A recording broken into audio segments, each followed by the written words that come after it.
मौत हयात उसी के हाथ में है। जब वो चाहे दुनिया में ले आए और जब वो चाहे दुनिया के दिन पूरे करके अपने यहाँ बुला ले, ये उसी की मर्ज़ी है। तो सब ने जाना है और बड़े लोग बहरहाल अपनी बड़ाई साथ लेकर चले जाते हैं।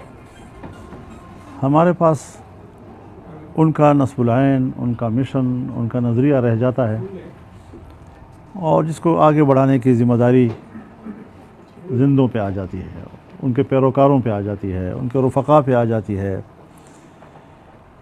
तो ज़िंदगी भर वो जो मकसद लिए हुए थे और जिसके लिए वो दिन रात एक किए हुए थे, अल्लाह हमें तौफ़ीक़ दे कि हम उस नस्बुल ऐन को आगे बढ़ाएँ, उस मिशन को हम आगे बढ़ाएँ। यानी मुझे बारहा इसका मुशाहिदा हुआ कि पार्लियामेंट में उनका सियासी वाबस्तगी कुछ भी हो, लेकिन जब कोई दीनी मसला सामने आता तो डट कर खड़े हो जाते और इसकी परवाह नहीं करते थे कि मेरे तो किसी से कोई सियासी इत्तेहाद है या मेरे कोई वाबस्तगी है या वो कुछ महसूस करेंगे, बल्कि कोई परवाह किए बग़ैर वो हक़ के साथ खड़े हो जाते थे। अल्लाह ताला उनके दर्जात को बुलंद फरमाए, उनको जन्नतुल फिरदौस में आला मकाम नसीब फरमाए, आमाल सालिहा को अल्लाह ताला मीज़ान हसनात में डाले। और इंसान हैं, हम सब इंसान हैं, वो भी हमारी तरह के एक इंसान थे।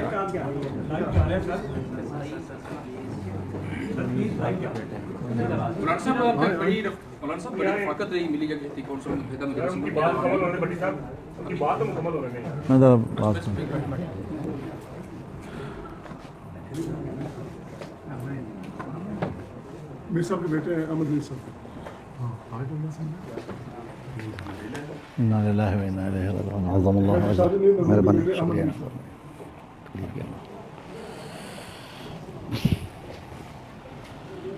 तो बहरहाल वो एक नज़रियाती इंसान थे और पार्लियामेंट में भी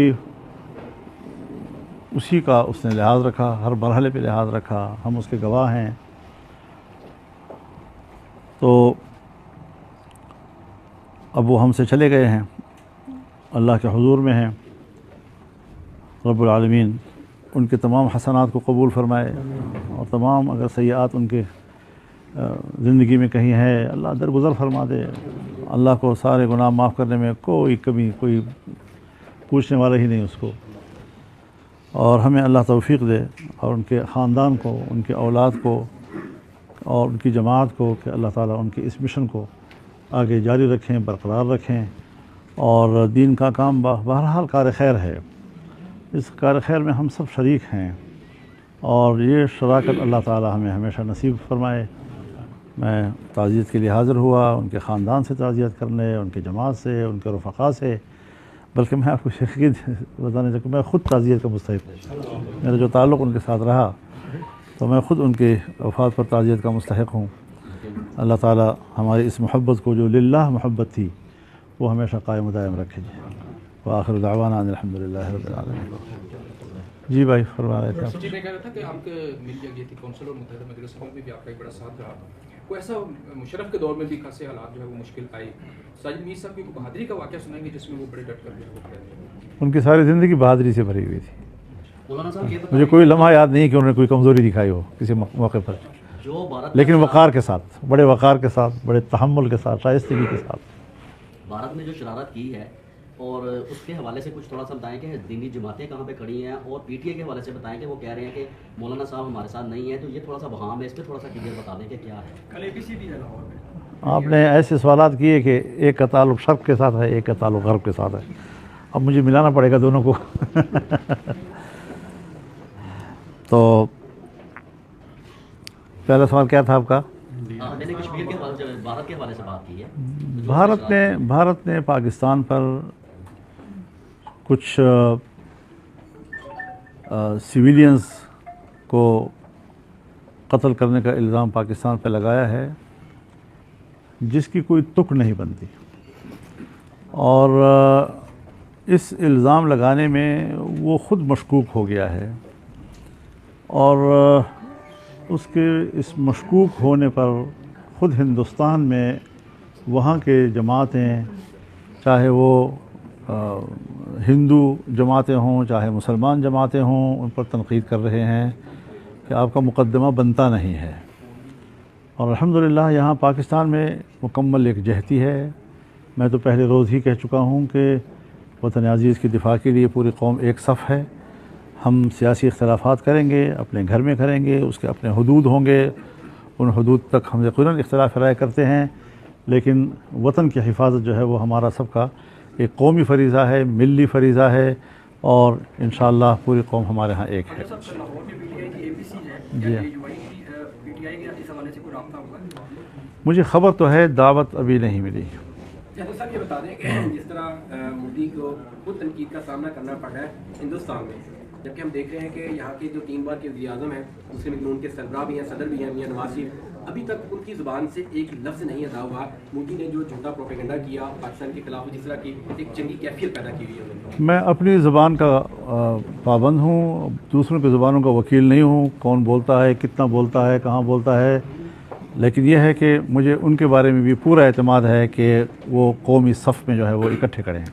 अगर यही सिचुएशन जो इस वक्त बनी हुई है कि इंडिया जो है वो प्रोपेगेंडा कर रहा है, इल्ज़ाम लगा रहा है कि पाकिस्तान जो है वो दहशतगर्दों की पुष्टपनाही कर रहा है, वज़ीर दिफा ख्वाजा आसिफ साहब जो है वो कह रहे हैं कि जी बिल्कुल हम लोग माजी में इस डर्टी पॉलिटिक्स का और डर्टी गेम्स का हिस्सा रहे हैं, कि हम लोग इस तरह के इक़दाम करते हैं। तो उनके इस बयान को आप पाकिस्तान के लिए कितना खतरनाक समझते हैं? मेरे ख्याल में उनका अपना एक नुक्ता नज़र होगा, और इस हवाले से वो किस ज़ाविये से बात कर रहे थे, उनके कहने का मकसद क्या था, वो तो ख़ुद वही बयान कर सकेंगे। लेकिन यकीनन इस बयान को कुछ मुखालिफिन ने हमारे ख़िलाफ़ इस्तेमाल करने की कोशिश की है। हमें हर बात कहनी चाहिए, बड़े एहतियात के साथ कहनी चाहिए, और अगर कोई चीज़ हकीकत है या कुछ हक़ाइक़ हम सामने लाने चाहते हैं तो हक़ाइक़ के लिए भी मौका व महल चाहिए, हिकमत के साथ चाहिए। बेहंगम ऐसी बात कर देना कि जिससे उन हालात में मुश्किलात पैदा हों, तो मैं नहीं समझता कि उन्होंने कोई बुरी नीयत से बात की होगी। लेकिन बहरहाल उसका अपना एक ज़ाविया नज़र है, और उसमें ज़रूर कुछ सवालात उठे हैं जो नहीं उठने चाहिए थे। दीनी मदारस के हवाले से लाहौर में भी आपने मीनार पाकिस्तान में कहा कि हुकूमत को भी बावर करवाया कि जो फैसला हो उस पर अमल किया जाए, तो वो मामला कहाँ तक पहुँचे हैं? और दूसरा आपने ये भी कहा है कि ये 47 की हुकूमत है, तो उस हवाले से कुछ बताएं कि लोगों को रिलीफ नहीं मिला, तो ये हुकूमत कहाँ तक चलेगी, कब तक लोगों को रिलीफ देगी? आप तो अवाम के लिए भी काफ़ी देखिए, जहाँ तक है दीनी मदारस का ताल्लुक़, तो एक क़ानून पास हो चुका है, फिर उसमें एक तरमीम की ज़रूरत पड़ी, जिस पर कि इत्तेहाद तंज़ीमात मदारिस ने इत्तिफ़ाक़ किया। फिर उस हवाले से एक ऑर्डिनेंस आया। अब ऑर्डिनेंस को 4 माह के अंदर अंदर पार्लियामेंट में आना चाहिए, और उस पर बतौर क़ानून उसको पास हो जाना चाहिए। लेकिन वो ऑर्डिनेंस असम्बली में आया, और ऑर्डिनेंस की मुद्दत में इजाफ़ा किया मज़ीद 120 दिन का। तो ये सब चीज़ें बदनीयती पर मबनी हैं, मामलात को लटकाना, उलझाना। और दीनी मदारिस का ये हाल है इस वक्त कि हमारा अपना एक शेड्यूल होता है, हमारे शव्वाल में दाखिले शुरू हो जाते हैं, शव्वाल के आखिर में असबाक शुरू हो जाते हैं, या ज़िक़ात के अवाइल में। लेकिन इस साल तो इतना रश है दीनी मदारिस के ऊपर कि उन्होंने वक्त से पहले दाखिले बंद कर दिए। तो वो जो अवाम में और आम आदमी में कुरान और सुन्नत के उलूम के हुसूल का एक शौक़ है, वो तो इस हद तक आगे बढ़ गया है कि अब मदरसे जो है वो तलबा का उनके मुतहम्मिल नहीं हो रहा है। तो ये कहाँ बैठे हुए हैं, किस जहान में ये लोग ज़िंदगी गुजार रहे हैं, क्या सोच रहे हैं ये लोग?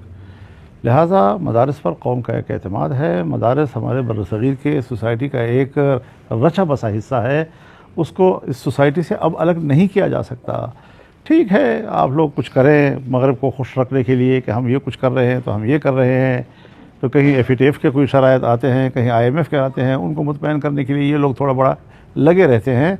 लेकिन पूरी दुनिया कुफ्र और उसकी पैरवी में अगर कोई मुसलमान हुकूमत इस मामले में टाल मटोल करती है तो इसका हम पर कोई असर नहीं पड़ रहा। दीनी उलूम के सिलसिले ठीक ठाक जारी हैं, और बड़े एतमाद के साथ मुल्क के अंदर दीनी उलूम का सिलसिला रवां दवां है। बहुत शुक्रिया, मेहरबानी जी। अल्हम्दुलिल्लाह वस्सलातु वस्सलाम अला रसूलिल्लाह।